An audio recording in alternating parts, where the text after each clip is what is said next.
7 ಚಿನ್ನದ ದೀಪಸ್ತಂಭದಲ್ಲಿ ನಡುವೆ ಓಡಾಡುವ ಪ್ರಭು ಯೇಸುವಿನ ಹೆಸರಿನಲ್ಲಿ ನಿಮ್ಮೆಲ್ಲರಿಗೂ ಸಮಗ್ರ ಸತ್ಯವೇದ ಅಧ್ಯಯನ ಕಾರ್ಯಕ್ರಮಕ್ಕೆ ಪ್ರೀತಿಯ ಸುಸ್ವಾಗತ. ನಮ್ಮ ಕಳೆದ ಕಾರ್ಯಕ್ರಮದಲ್ಲಿ ಗುಡಾರವನ್ನು ಮಾಡಿದ್ದು, ಗುಡಾರದ ಯೋಜನೆ ಎಂಬ 2 ಪ್ರಸ್ತಾಪಗಳನ್ನು ಆಳವಾಗಿ ಅಧ್ಯಯನ ಮಾಡಿದೆವು. ಬೆಚಲೇಲನು, ಒಹೋಲಿಯಾಬನು ಹಾಗೂ ಯೆಹೋವನ ಜ್ಞಾನವನ್ನು ಹೊಂದಿಕೊಂಡ ಎಲ್ಲರೂ ಸ್ವಯಂ ಪ್ರೇರಿತರಾಗಿ ಗುಡಾರ ಕಟ್ಟೋಣ ಕೆಲಸಕ್ಕೆ ಬಂದರು. ಗುಡಾರಕ್ಕೆ ಅಗತ್ಯವಾಗಿರುವ ವಸ್ತುರೂಪದ ಕಾಣಿಕೆಗಳನ್ನು ಇಸ್ರಾಯೇಲ್ಯರು ಪ್ರತಿದಿನ ಹೊತ್ತಾರೆಯಲ್ಲಿ ತಂದು ಕೊಡುತ್ತಿದ್ದರು. ಅವರು ಅಗತ್ಯಕ್ಕಿಂತಲೂ ಹೆಚ್ಚಾಗಿ ಕೊಡಲು ಪ್ರಾರಂಭಿಸಿದಾಗ ಮೋಶೆಯು ಜನರಿಗೆ ಇನ್ನು ಕಾಣಿಕೆ ಕೊಡುವುದನ್ನು ನಿಲ್ಲಿಸಬೇಕೆಂದು ಅಪ್ಪಣೆ ಕೊಡಬೇಕಾಯಿತು. ಗುಡಾರದಲ್ಲಿ 3 ಭಾಗಗಳಿದ್ದವು. ಹುದುವಾಗಿ ಹೇಳುವುದಾದರೆ ಹೊರಾಂಗಣ, ಪರಿಶುದ್ಧ ಸ್ಥಳ ಹಾಗೂ ಅತಿ ಪರಿಶುದ್ಧ ಸ್ಥಳ. ಇದು ಪರಲೋಕದ ಪರಿಛಾಯೆಯಾಗಿದೆ. ಪರಲೋಕದ ಒಡೆಯನಾಗಿರುವ ಸರ್ವಶಕ್ತ ದೇವರು ಮಾತ್ರ ಅದರ ನಕ್ಷೆಯನ್ನು ಕೊಡಲು ಸಾಧ್ಯ. ದೇವರು ನಮ್ಮ ಮೇಲಿಟ್ಟಿರುವ ಪ್ರೀತಿ ನಿಜವಾಗಿಯೂ ಸೀಮಿತವಿಲ್ಲದ್ದು, ಯಾವುದೇ ನಿರ್ಬಂಧವಿಲ್ಲದ್ದಾಗಿದೆ. ಬನ್ನಿ, ಆತನ ಪ್ರೀತಿಯನ್ನು ಇನ್ನೂ ಹೆಚ್ಚಾಗಿ ತಿಳಿದುಕೊಳ್ಳುವಂತೆ ನಮ್ಮ ಅಧ್ಯಯನವನ್ನು ಮುಂದುವರಿಸೋಣ. ಯಾವನು ಶಿಶುಭಾವದಿಂದ ದೇವರ ರಾಜ್ಯವನ್ನು ಅಂಗೀಕರಿಸುವುದಿಲ್ಲವೋ ಅವನು ಅದರಲ್ಲಿ ಸೇರುವುದೇ ಇಲ್ಲ ಎಂಬುದಾಗಿ ಹೇಳಿದಂಥ ನಮ್ಮ ಒಡೆಯನೂ ರಕ್ಷಕನೂ ಆಗಿರುವ ಯೇಸು ಕ್ರಿಸ್ತನ ಅತಿ ಅಮೂಲ್ಯವಾದ ನಾಮದಲ್ಲಿ ನಿಮ್ಮನ್ನು ವಂದಿಸುತ್ತಾ ಇಂದಿನ ಸತ್ಯವೇದ ಅಧ್ಯಯನಕ್ಕೆ ಬಹುಪ್ರೀತಿಯಿಂದ ಸ್ವಾಗತಿಸುತ್ತೇನೆ. ಕರ್ತನಲ್ಲಿ ನನ್ನ ಪ್ರಿಯ ದೇವಜನರೇ, ಬಂದಿರಿ, ಇಂದು ನಾವು ವಿಮೋಚನಕಾಂಡ ಪುಸ್ತಕ 38ನೇ ಅಧ್ಯಾಯ 1ರಿಂದ 27 ವಚನಗಳನ್ನು ಧ್ಯಾನ ಮಾಡಿಕೊಳ್ಳೋಣ. ಪ್ರಿಯರೇ, ಈ 38ನೇ ಅಧ್ಯಾಯದ ಮುಖ್ಯ ಪ್ರಸ್ತಾಪವು ಗುಡಾರದ ನಕಾಶೆ ಮುಂದುವರೆದದ್ದು ಎಂಬುದಾಗಿ. ಕರ್ತನಲ್ಲಿ ಪ್ರಿಯರೇ, ಬನ್ನಿರಿ, ಈಗ ನಾವು ಧ್ಯಾನ ಮಾಡಲಿರುವ ಪ್ರತಿಯೊಂದು ಹಂತದಲ್ಲಿಯೂ ದೇವರು ತನ್ನ ಆತ್ಮನ ಮೂಲಕ ನಮ್ಮನ್ನು ಮಾರ್ಗದರ್ಶಿಸಿ ನಡೆಸಲೆಂದು ಪ್ರಾರ್ಥಿಸುತ್ತಾ ಇಂದಿನ ಧ್ಯಾನದಲ್ಲಿ ಮುಂದೆ ಸಾಗೋಣ. ಕರ್ತನಲ್ಲಿ ನನ್ನ ಪ್ರಿಯ ಸಹೋದರ ಸಹೋದರಿಯರೇ, ಈ ಅಧ್ಯಾಯದಲ್ಲಿಯೂ ಕೂಡ ನಾವು ಗುಡಾರದ ಕುರಿತಾಗಿಯೇ ನೋಡಲಿದ್ದೇವೆ. 25ನೇ ಅಧ್ಯಾಯದಿಂದ ಮೊದಲುಗೊಂಡು ಗುಡಾರದ ನಕಾಶೆ ವಿವರಗಳು ಕೊಡಲ್ಪಟ್ಟಿದ್ದವು. ಈಗ ಬೆಚಲೇಲನು ಅವನ ಸಹಾಯಕರು ಗುಡಾರವನ್ನು ನಿರ್ಮಿಸುತ್ತಿದ್ದರು. 38ನೇ ಅಧ್ಯಾಯಕ್ಕೆ ಬರುವಾಗ ಗುಡಾರದ ನಿರ್ಮಾಣ ಕಾರ್ಯಗಳು ಪೂರ್ತಿಯಾಗಿದ್ದರೂ ಅದನ್ನು ಕ್ರಮಪಡಿಸಿ ನಿಲ್ಲಿಸಿರಲಿಲ್ಲ. ನೋಡಿರಿ, ಈ ಅಧ್ಯಾಯದಲ್ಲಿ ಹೊರಗಣ ಪ್ರಕಾರದ ಕುರಿತಾಗಿ ನಾವು ಹೆಚ್ಚು ಧ್ಯಾನಿಸಲಿದ್ದೇವೆ. ಅರಣ್ಯಕಾಂಡ ಪುಸ್ತಕದಲ್ಲಿ ನೋಡುವಂತೆ ಮೇಘಸ್ತಂಭವು ಚಲಿಸಿದಾಗ ಇಸ್ರಾಯೇಲರು ಮುಂದೆ ಹೋಗುತ್ತಿದ್ದರು. ಮಂಜೂಷವು ಯಾಜಕರ ಹೆಗಲಿನ ಮೇಲಿದ್ದು ಮರುಭೂಮಿಯ ಮರಳು ಗುಡಾರವು ಅದರ ಸುತ್ತಲೂ ಇತ್ತು. ಬಂಗಾರದ ಹೊದಿಕೆಯು ಅದರ ಸುತ್ತಲೂ ಹಾಕಲ್ಪಟ್ಟಿತ್ತು. ಅದರ ಬಳೆಗಳ ಸುತ್ತಲೂ ಕೋಲುಗಳು ಹಾಕಲ್ಪಟ್ಟಿದ್ದವು.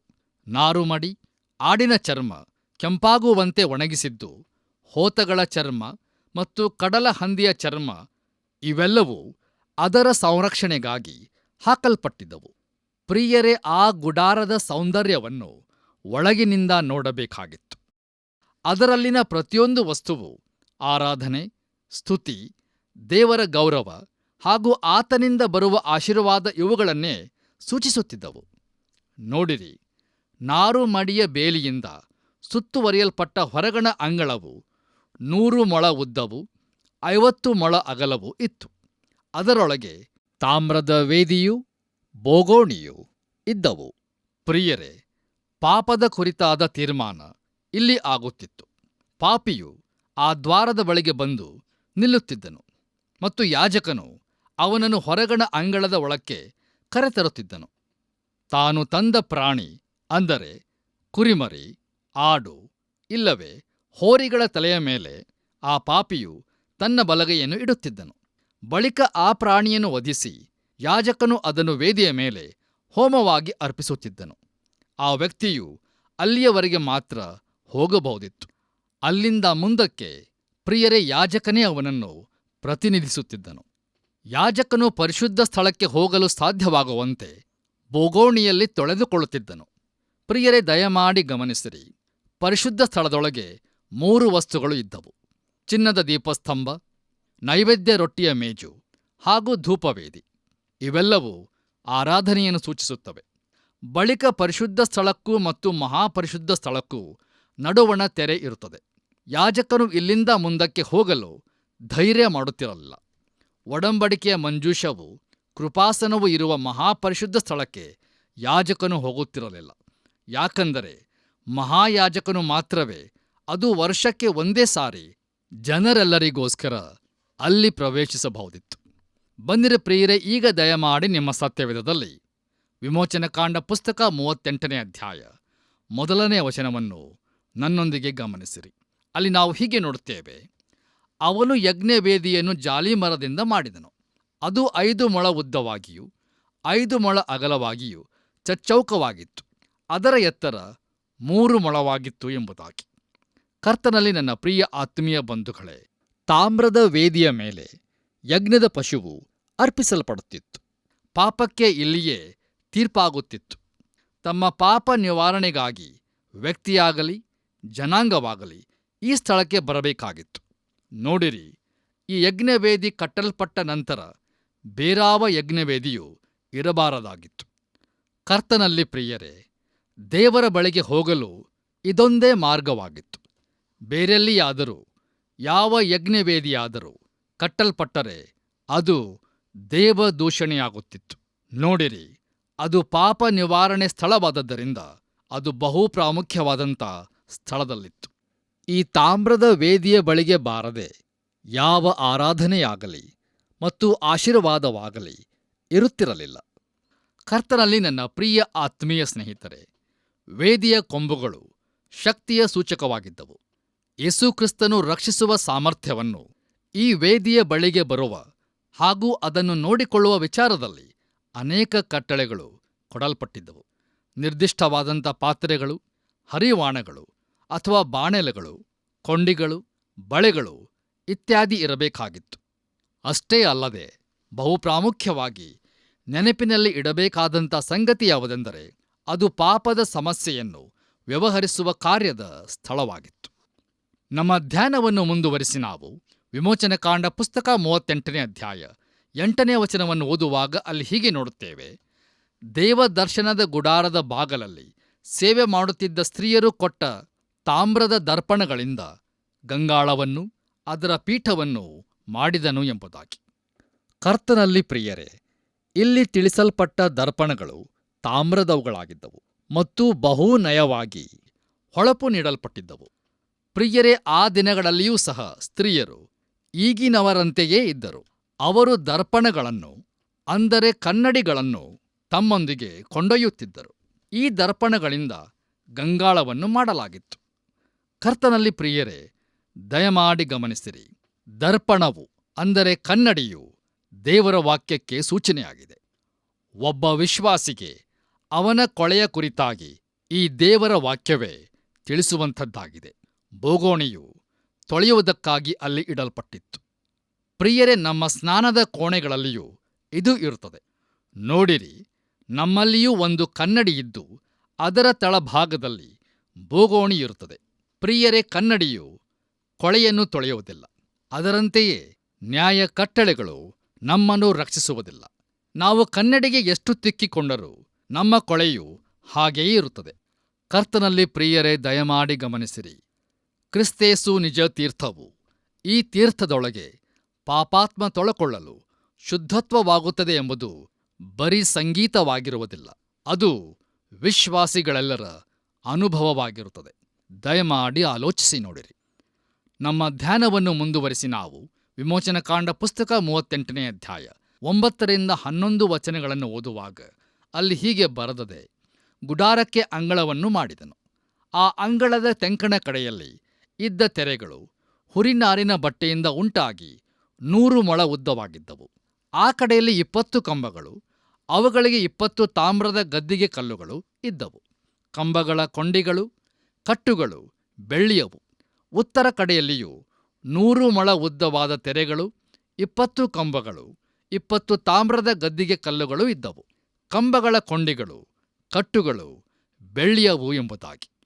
ಕರ್ತನಲ್ಲಿ ಪ್ರಿಯ ದೇವಜನರೇ, ಹುರಿನಾರಿನ ಬಟ್ಟೆಯು ಯೇಸುಕ್ರಿಸ್ತನ ಮಾನವತ್ವವನ್ನು ಸೂಚಿಸುತ್ತದೆ ಮತ್ತು ಅದು ದೇವರನ್ನು ಮಾನವರನ್ನು ದೂರವಾಗಿರಿಸುತ್ತದೆ.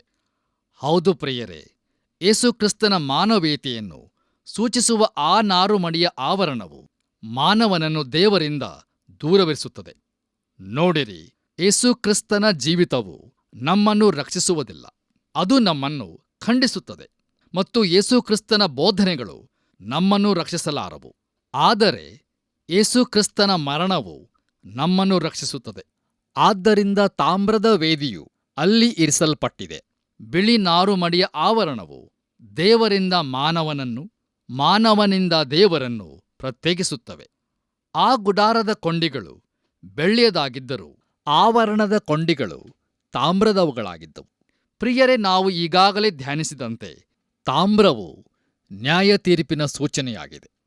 ಪ್ರಕಟಣೆ ಪುಸ್ತಕ 1ನೇ ಅಧ್ಯಾಯ 15ನೇ ವಚನವನ್ನು ಓದುವಾಗ ಅಲ್ಲಿ ಹೇಳಲ್ಪಟ್ಟ ಯೇಸುಕ್ರಿಸ್ತನ ಚಿತ್ರಣದಲ್ಲಿ ಆತನ ಪಾದಗಳು ಕುಲುಮೆಯಲ್ಲಿ ಕಾಯಿಸಿದ ತಾಮ್ರದಂತೆ ಎಂದು ಬರೆದದೆ.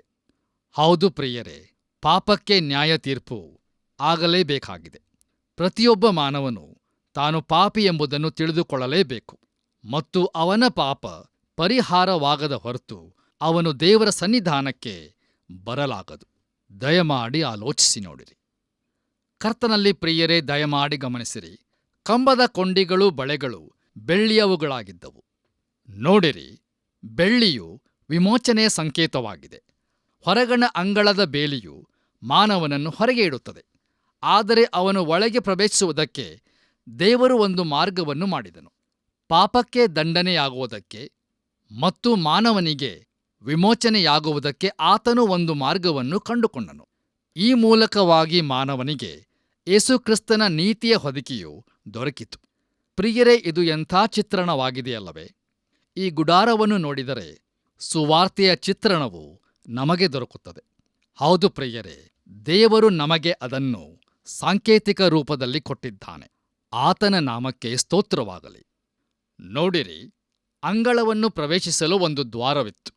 ಮಾನವನು ಬೇಲಿಯನ್ನು ಹತ್ತಿ ಒಳಗೆ ಹೋಗಬೇಕಾಗಿಲ್ಲ. ಈ ದ್ವಾರದ ಮುಖಾಂತರವೇ ಬರಬಹುದಾಗಿದೆ. ನಮ್ಮ ಧ್ಯಾನವನ್ನು ಮುಂದುವರಿಸಿ ನಾವು ವಿಮೋಚನಕಾಂಡ ಪುಸ್ತಕ 38ನೇ ಅಧ್ಯಾಯ 18ನೇ ವಚನವನ್ನು ಓದುವಾಗ ಅಲ್ಲಿ ಹೀಗೆ ನೋಡುತ್ತೇವೆ. ಅಂಗಳದ ಬಾಗಲಲ್ಲಿದ್ದ ಪರದೆಯು ಹುರಿನಾರಿನ ಬಟ್ಟೆಯಿಂದಲೂ ನೀಲಿ ಧೂಮ್ರ ರಕ್ತ ವರ್ಣಗಳುಳ್ಳ ದಾರದಿಂದಲೂ ಬೂಟೆದಾರಿ ಕೆಲಸದವರ ಕೈಯಿಂದ ಮಾಡಲ್ಪಟ್ಟಿತ್ತು. ಅದರ ಉದ್ದವು 20 ಮೊಳವಾಗಿತ್ತು. ಅದರ ಅಗಲವು ಅಂಗಳದ ಮಿಕ್ಕ ತೆರೆಗಳಂತೆ 5 ಮೊಳ ಎಂಬುದಾಗಿ. ಕರ್ತನಲ್ಲಿ ಪ್ರಿಯ ದೇವಜನರೇ, ಇಲ್ಲಿನ ಎಲ್ಲಾ ವಸ್ತುಗಳು, ಬಣ್ಣಗಳು ಯೇಸುಕ್ರಿಸ್ತನ ಕುರಿತಾಗಿಯೇ ಹೇಳುತ್ತವೆ. ನಾವು ಹಿಂದೊಮ್ಮೆ ಇದನ್ನು ಧ್ಯಾನಿಸಿದ್ದೇವೆ, ಆದರೆ ಮತ್ತೊಮ್ಮೆ ಧ್ಯಾನಿಸುವುದರಲ್ಲಿ ಯಾವ ತೊಂದರೆಯೂ ಇರುವುದಿಲ್ಲ. ನೋಡಿರಿ, ನೀಲಿ ಬಣ್ಣವು ಆತನು ಪರಲೋಕದಿಂದ ದೈವತ್ವ ಹೊಂದಿದವನಾಗಿ ಬಂದನೆಂದು ತಿಳಿಸುತ್ತದೆ.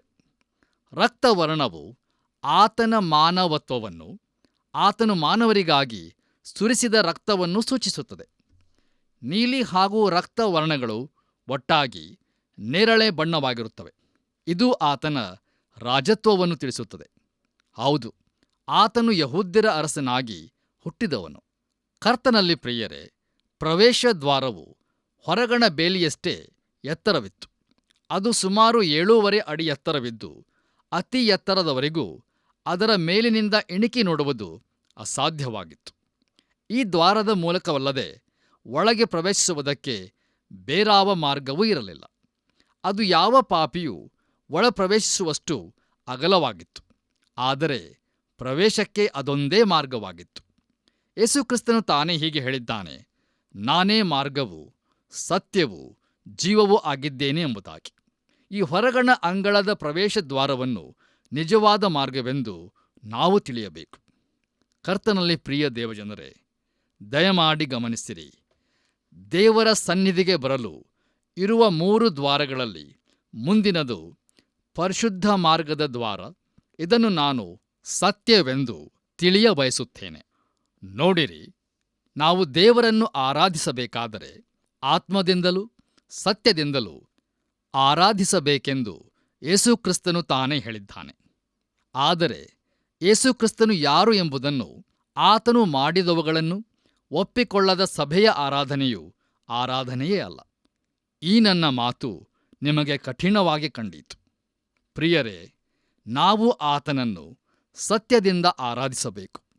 ಯೇಸುಕ್ರಿಸ್ತನ ದೈವತ್ವವನ್ನು, ಆತನು ನನಗಾಗಿ ಸತ್ತನು ಎಂಬುದನ್ನು ಒಪ್ಪಿಕೊಳ್ಳದೆ ಆತನನ್ನು ಆರಾಧಿಸಲು ಸಾಧ್ಯವಿಲ್ಲ. ದಯಮಾಡಿ ಆಲೋಚಿಸಿ ನೋಡಿರಿ. ಕರ್ತನಲ್ಲಿ ನನ್ನ ಪ್ರಿಯ ಸಹೋದರ ಸಹೋದರಿಯರೇ, ಮಹಾಪರಿಶುದ್ಧ ಸ್ಥಳವನ್ನು ಪ್ರವೇಶಿಸಲು ತೆರೆಯ ಮೂಲಕವೇ ಹೋಗಬೇಕು. ಇದು ಯೇಸುಕ್ರಿಸ್ತನು ಕ್ರೂಜೆಯಲ್ಲಿ ಸಮರ್ಪಿಸಿದ ಪ್ರಾಣವನ್ನು ಕುರಿತು ತಿಳಿಸುತ್ತದೆ. ಆತನು ಸತ್ತಾಗ ಈ ತೆರೆಯು ಮೇಲಿನಿಂದ ಕೆಳಗಿನವರೆಗೂ ಹರಿದು 2 ಭಾಗವಾಯಿತು. ಇದರಿಂದ ದೇವರ ಬಳಿಗೆ ಹೋಗುವ ಮಾರ್ಗವು ತೆರೆಯಲ್ಪಟ್ಟಿದೆ ಎಂಬುದನ್ನು ಇದು ಸೂಚಿಸುತ್ತದೆ. ಪ್ರಿಯರೇ, ಇದು ಜೀವವಾಗಿದೆ. ಯೇಸುಕ್ರಿಸ್ತನು ಮಾರ್ಗವೂ ಸತ್ಯವೂ ಜೀವವೂ ಆಗಿದ್ದಾನೆ. ಆತನ ಮೂಲಕವಾಗಿ ಹೊರತು ಯಾರೂ ತಂದೆಯಾದ ದೇವರ ಬಳಿಗೆ ಬರಲಾರರು. ಯೋಹಾನನು ಬರೆದ ಸುವಾರ್ತೆ 14ನೇ ಅಧ್ಯಾಯ 6ನೇ ವಚನ. ಈಗ ನಾವು ಪ್ರತಿ ಇಸ್ರಾಯೇಲನ ಕುರಿತಾಗಿ ನೋಡೋಣ. ಇಸ್ರಾಯೇಲು ಮಗನು ಎಂದು ಕರೆಯಲ್ಪಟ್ಟಿದೆ. ಆದರೆ ಒಬ್ಬ ಇಸ್ರಾಯೇಲನನ್ನು ದೇವರು ಮಗನು ಎಂಬುದಾಗಿ ಕರೆದಿಲ್ಲ. ಪ್ರಿಯರೇ, ನಮ್ಮ ಎದುರಿಗೆ ಇರುವ ಪ್ರಶ್ನೆ ಏನೆಂದರೆ, ಯಹೂದ್ಯನೋ ಅಥವಾ ಅವನ ಧರ್ಮವೋ ಅವನನ್ನು ಯಹೂದ್ಯನನ್ನಾಗಿ ಮಾಡುತ್ತದೋ? ನೋಡಿರಿ, ಹಳೆ ಒಡಂಬಡಿಕೆಯಲ್ಲಿ ಯಹೂದ್ಯನಾಗಬೇಕಿದ್ದರೆ ಅವನು ಯಹೂದ್ಯ ಧರ್ಮದಲ್ಲಿ ಹುಟ್ಟಿರಬೇಕಾಗಿತ್ತು. ಪ್ರಿಯರೇ, ಪ್ರತಿಯೊಬ್ಬ ವ್ಯಕ್ತಿಯ ಬಿಡುಗಡೆಗಾಗಿ ದೇವರು ಏರ್ಪಾಡು ಮಾಡಿದ್ದಾನೆ. ಅಂದರೆ ಪ್ರತಿಯೊಬ್ಬನೂ ವೈಯಕ್ತಿಕವಾಗಿ ರಕ್ಷಿಸಲ್ಪಡಬೇಕಾಗಿದೆ. ಇಸ್ರಾಯೇಲು ಒಂದು ಆರಿಸಲ್ಪಟ್ಟ ಜನಾಂಗವಾಗಿದೆ. ಆದರೆ ಪ್ರತಿಯೊಬ್ಬ ಇಸ್ರಾಯೇಲನು ವೈಯಕ್ತಿಕವಾಗಿ ರಕ್ಷಿಸಲ್ಪಡಬೇಕಾಗಿದೆ. ಬನ್ನಿರಿ ಪ್ರಿಯರೇ, ನಮ್ಮ ಧ್ಯಾನವನ್ನು ಮುಂದುವರಿಸಿ ನಾವು ವಿಮೋಚನಕಾಂಡ ಪುಸ್ತಕ 38ನೇ ಅಧ್ಯಾಯ 25 ಹಾಗೂ 26ನೇ ವಚನಗಳನ್ನು ಓದಿಕೊಳ್ಳೋಣ.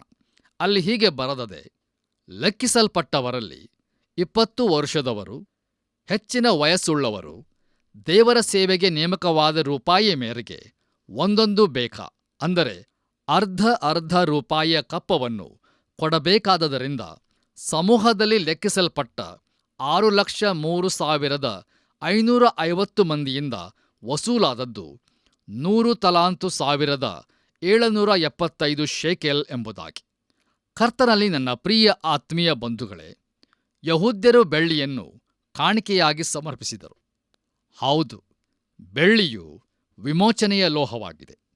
ನೋಡಿರಿ, ದೇವರಿಂದ ಸ್ವೀಕೃತವಾಗಬೇಕಾದರೆ ಪ್ರತಿಯೊಬ್ಬ ಇಸ್ರಾಯೇಲನು ಬಿಡುಗಡೆಯನ್ನು ಹೊಂದಬೇಕು. ನಾವಾದರೂ ಬೆಳ್ಳಿ ಬಂಗಾರಗಳಿಗಿಂತಲೂ ಅಮೂಲ್ಯವಾದ ಯೇಸುಕ್ರಿಸ್ತನ ರಕ್ತದಿಂದ ಬಿಡುಗಡೆಯಾಗಿದ್ದೇವೆ. ಆತನ ನಾಮಕ್ಕೆ ಸ್ತೋತ್ರವಾಗಲಿ. ಆದರೆ ಪ್ರಿಯರೇ, ಇಸ್ರಾಯೇಲರಲ್ಲಿ ಎಲ್ಲರೂ ರಕ್ಷಿಸಲ್ಪಟ್ಟವರಾಗಿರಲಿಲ್ಲ. ಆ ಜನಾಂಗದಲ್ಲಿ ಕೆಲವರು ಮಾತ್ರ ರಕ್ಷಿಸಲ್ಪಟ್ಟಿದ್ದರು. ಪ್ರಿಯರೇ, ದಯಮಾಡಿ ಗಮನಿಸಿರಿ. ಈ ದಿನಗಳಲ್ಲಿ ಸಭೆಯ ಸದಸ್ಯರಾಗಿರುವವರಲ್ಲಿ ಕೆಲವರು ಮಾತ್ರ ರಕ್ಷಿಸಲ್ಪಟ್ಟವರಾಗಿರುತ್ತಾರೆ.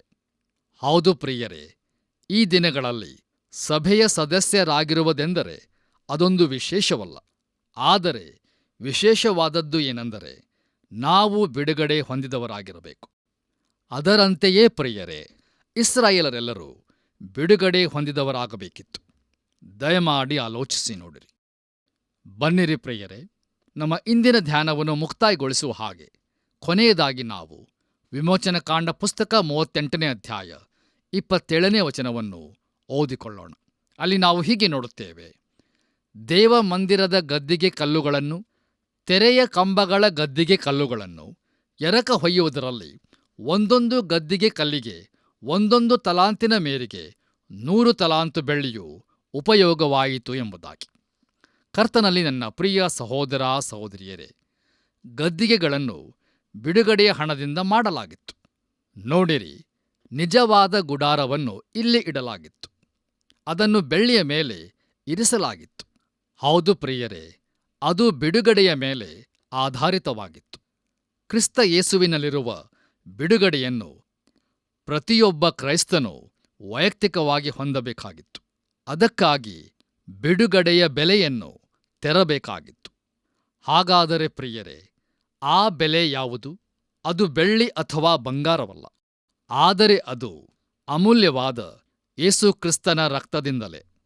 ಪ್ರಿಯರೇ, ನಮಗೆ ನಿಜವಾದ ದಾಹವಿರಬೇಕು.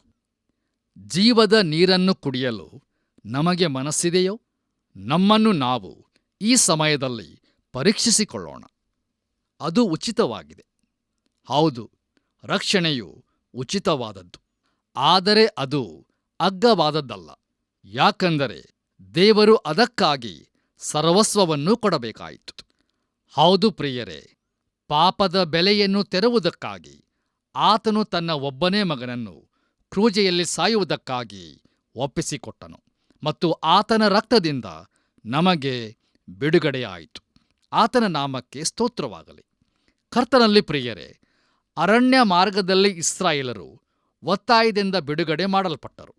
ಆದರೆ ಅವರು ಸ್ವದೇಶವನ್ನು ಸೇರಿದಾಗ ವಿಮೋಚಿಸಲ್ಪಟ್ಟವರ ಸಂಗಡ ಅವರೂ ಎಣಿಕೆಯಾಗಬೇಕಾದರೆ ಅವರು ಬಿಡುಗಡೆಯ ಹಣವನ್ನು ಕೊಡಬೇಕಾಗಿತ್ತು. ಆದರೆ ನಮಗಾಗಿ ಅದು ಈಗಾಗಲೇ ಕೊಡಲ್ಪಟ್ಟಿದೆ. ನಾವು ಯಾವ ಹಣವನ್ನು ಕೊಡಬೇಕಾಗಿಲ್ಲ. ಹೌದು, ಅದಕ್ಕೆ ಕ್ರಯವಿಲ್ಲ. ಆದರೆ ಅದನ್ನು ಪಡೆಯಬೇಕೆಂಬ ದಾಹ ಮಾತ್ರ ನನ್ನಲ್ಲಿ ಮತ್ತು ನಮ್ಮಲ್ಲಿ ಇರಬೇಕು. ಹಾಗಾದರೆ ಪ್ರಿಯರೇ, ನಾನು ರಕ್ಷಣೆ ಹೊಂದಲು ಬಯಸುತ್ತೇನೋ? ನಾನು ಒಬ್ಬ ಪಾಪಿಯೆಂದು ಮತ್ತು ರಕ್ಷಿಸಲ್ಪಡುವ ಅಗತ್ಯವಿದೆಯೆಂದು ನಾನು ತಿಳಿದುಕೊಂಡಿರುವೆನೋ? ದಯಮಾಡಿ ಆಲೋಚಿಸಿ ನೋಡಿರಿ. ಪ್ರಿಯರೇ, ಈಗಾಗಲೇ ಅದರ ಬೆಲೆ ತೆರಲ್ಪಟ್ಟಿದೆ. ಹೌದು, ಯೇಸು ಕ್ರಿಸ್ತನು ತನ್ನ ಅಮೂಲ್ಯವಾದ ರಕ್ತವನ್ನು ನನಗಾಗಿ ಸುರಿಸಿದ್ದಾನೆ. ಇದರಿಂದಾಗಿ ನಾನು ದೇವರ ಬಳಿಗೆ ಬಂದು ಯೇಸು ಕ್ರಿಸ್ತನ ಮೂಲಕವಾಗಿ ಆತನಿಂದ ಅಂಗೀಕರಿಸಲ್ಪಡಬಹುದು. ದೇವರಿಗೆ ಮಹಿಮೆಯುಂಟಾಗಲಿ. ಈ ವಾಕ್ಯ ಸಂದೇಶವನ್ನು ಆಲಿಸುತ್ತಿರುವಂಥ ನನ್ನ ಪ್ರಿಯ ಸಹೋದರ ಸಹೋದರಿಯರೇ, ನಾವೆಲ್ಲರೂ ನಿತ್ಯ ಜೀವವನ್ನು ಹೊಂದಬೇಕೆಂದು ನಮ್ಮ ಕರ್ತನಾದ ಯೇಸು ಕ್ರಿಸ್ತನು ತನ್ನ ಅಮೂಲ್ಯವಾದ ರಕ್ತವನ್ನು ನಮಗಾಗಿ ಸುರಿಸಿದನು. ಹೌದು, ಆ ರಕ್ತದ ಮೂಲಕ ನಮಗೆ ಪಾಪದಿಂದ ಬಿಡುಗಡೆ ಉಂಟು. ಯಾಕಂದರೆ ರಕ್ತಧಾರೆಯಿಲ್ಲದೆ ಪಾಪ ಪರಿಹಾರವಿಲ್ಲ ಎಂಬುದಾಗಿ ದೇವರ ವಾಕ್ಯವು ಬಹುಸ್ಪಷ್ಟವಾಗಿ ತಿಳಿಸುತ್ತದೆ. ನೋಡಿರಿ ಪ್ರಿಯರೇ, ದೇವರು ನಮಗೆ ಮತ್ತೊಂದು ಕೃಪಾ ಸಮಯವನ್ನು ನೀಡಿದ್ದಾನೆ. ಇಬ್ರಿಯರಿಗೆ ಬರೆದ ಪತ್ರಿಕೆ 9ನೇ ಅಧ್ಯಾಯ 27ನೇ ವಚನದಲ್ಲಿ, ಒಂದೇ ಸಾರಿ ಸಾಯುವುದು, ಆಮೇಲೆ ನ್ಯಾಯ ತೀರ್ಪು ನಮಗೇ ನೇಮಕವಾಗಿದೆ ಎಂಬುದಾಗಿ. ಆದ್ದರಿಂದ ಸಮಯವನ್ನು ವ್ಯರ್ಥ ಮಾಡದೆ ಈ ಕೃಪಾಗಳಿಗೆಯಲ್ಲಿ ಯೇಸು ಕ್ರಿಸ್ತನಿಗೆ ನಮ್ಮ ಜೀವಿತವನ್ನು ಸಮರ್ಪಿಸಿಕೊಂಡು ಆತನ ಪರಿಶುದ್ಧ ರಕ್ತದಲ್ಲಿ ನಮ್ಮ ಪಾಪ ದೋಷ ಸಕಲ ಅನೀತಿಯನ್ನು ತೊಳೆದುಕೊಂಡು ದೇವರು ತನ್ನ ಮಹಾಕೃಪೆಯಲ್ಲಿ ಅನುಗ್ರಹಿಸುವ ಪಾಪ ಕ್ಷಮಾಪಣೆ, ರಕ್ಷಣಾ ಭಾಗ್ಯ ಹಾಗೂ ನಿತ್ಯ ಜೀವದ ನಿರೀಕ್ಷೆಯನ್ನು ಹೊಂದಿಕೊಂಡು ಆತನ ಮಹಿಮೆಗೋಸ್ಕರ ಜೀವಿಸೋಣ. ಹಾಗಾಗುವಂತೆ ತಂದೆಯಾದ ದೇವರು ನಮ್ಮೆಲ್ಲರಿಗೂ ಸಹಾಯ ಮಾಡಿ ನಡೆಸಲಿ. ಆಮೆನ್. ಪ್ರಿಯರೇ, ಇದುವರೆಗೆ ದೇವರ ಕೃಪೆಯಿಂದ ಆತನ ವಾಕ್ಯವನ್ನು ಅಧ್ಯಯನ ಮಾಡಿದೆವು. ದೇವದರ್ಶನ ಗುಡಾರದ ಅಧ್ಯಯನವನ್ನು ಮುಂದುವರಿಸಿದ್ದೇವೆ. ಅದರಲ್ಲಿ ಅಡಗಿರುವ ವಿಚಾರಗಳು ಎಷ್ಟೋ ಹೆಚ್ಚಾಗಿವೆ ಎನಿಸುತ್ತಿದೆಯಲ್ಲವೇ? ಹೇಗೂ ದೇವರು ದಾಸತ್ವದಿಂದ ಹೊರಬಂದ ಇಸ್ರಾಯೇಲರಿಗೆ ಆರಾಧನೆಯನ್ನು ಕಲಿಸುವುದಕ್ಕಾಗಿ ಎಷ್ಟೊಂದು ಕಾಳಜಿ ವಹಿಸಿದನು. ಇಸ್ರಾಯೇಲ್ಯರು ತನ್ನನ್ನು ಆರಾಧಿಸಬೇಕೆಂದು ಆತನು ಬಯಸಿದನು. ಯೋಹಾನ 4:23ನೇ ವಚನದಲ್ಲಿ ತಂದೆಯು ತನ್ನನ್ನು ಆರಾಧಿಸುವವರು ಇಂಥವರೇ ಆಗಿರಬೇಕೆಂದು ಅಪೇಕ್ಷಿಸುತ್ತಾನಲ್ಲವೇ ಎಂದು ನೋಡುತ್ತೇವೆ. ಅದೇ ರೀತಿಯಲ್ಲಿ ನಾವು ಸಹ ಆತ್ಮೀಯ ರೀತಿಯಲ್ಲಿ ಸತ್ಯಕ್ಕೆ ತಕ್ಕ ಹಾಗೆ ಆರಾಧಿಸಬೇಕೆಂದು ಆತನು ಬಯಸುತ್ತಾನೆ. ನಮ್ಮ ಜೀವಿತವೇ ಸಜೀವವಾದ ಆರಾಧನೆಯಾಗಿ ಬದಲಾಗಬೇಕು. ಸರ್ವಲೋಕದ ಆರಾಧನೆಗೆ ಯೋಗ್ಯನಾಗಿರುವ ದೇವರು ನಿಮ್ಮೆಲ್ಲರನ್ನು ಆಶೀರ್ವದಿಸಲಿ.